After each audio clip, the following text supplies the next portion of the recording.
தமிழகம் முழுவதும் பரவலாக பெய்து வரும் கனமழை காரணமாக பல்வேறு பகுதிகளில் கோடை வெப்பம் தணிந்துள்ளது. வேலூர் மற்றும் அதன் சுற்றுவட்டாரப் பகுதிகளில் நேற்றிரவு மிதமான மழை பெய்தது.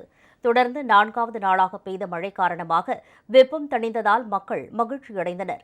திருப்பத்தூர் மாவட்டம் ஆம்பூர், வாணியம்பாடி, ஜோலார்பேட்டை, நாற்றம்பள்ளி உள்ளிட்ட பகுதிகளில் கனமழை கொட்டி தீர்த்தது. திருப்பத்தூரில் முக்கிய சாலைகளில் மழைநீர் தேங்கி நின்றதால் ஊர்தி ஓட்டிகளும் பொதுமக்களும் சிரமத்திற்கு ஆளாகினர்.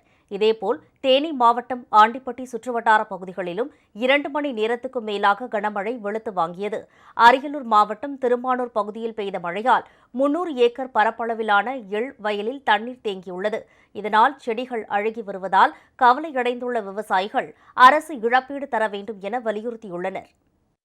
பார்த்தீங்கன்னா தொடர் மழை ஒரு வாரமாக இடைவிடாது சாயந்தரம் ஆச்சுனாவே இடிமின்னல் வந்துட்டு ராத்திரி ஊற்றுன்னு ஊற்றுது. இதில் வந்து பொதுமக்களுக்கான ஒரு சந்தோஷம் விட்டுலாம் உட்காரது இந்த வெயிலோட உட்காரத்தில் கொஞ்சம் குளிச்சு கொடுத்துருக்கலாம். ஆனால் நாங்கள் எள்ளு விவசாயம் வந்து கடுமையான பாதிப்பு. லேசான மழையே தாங்காத பயிர் வந்து பருத்தி மாதிரி இந்த எள்ளுவோம். இப்போ பார்த்தீங்கன்னா இந்த தொடர் மழையில் வந்து காய்ச்சிய கண்டிஷனில் உள்ளது கூட எல்லாமே முற்றிலும் அழிவு வீணாக போயிடுச்சு. மொத்தமும் க்ளோஸ் ஆயிடுச்சு.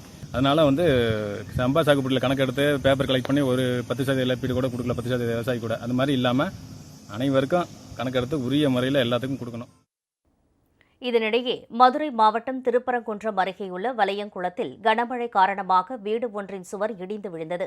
இதில் பலத்த காயமடைந்த அம்மா பிள்ளை, வெங்கட்டி ஆகிய 2 பெண்களும் வீரமணி என்ற 10 வயது சிறுவனும் மருத்துவமனையில் அனுமதிக்கப்பட்ட நிலையில் அங்கு சிகிச்சை பலனின்றி பரிதாபமாக உயிரிழந்தனர்.